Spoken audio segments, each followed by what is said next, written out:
Nasa QC ako today. Tapos, gusto kong puntahan yung Basta Cafe. Eh sabi,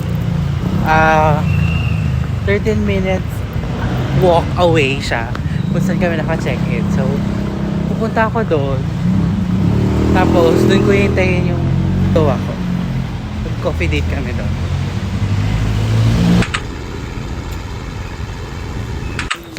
Bakit naman pataas to? Tama pa ba to? Oh my God. Ayun, Diyos ko ka lang. Ito na ba yun?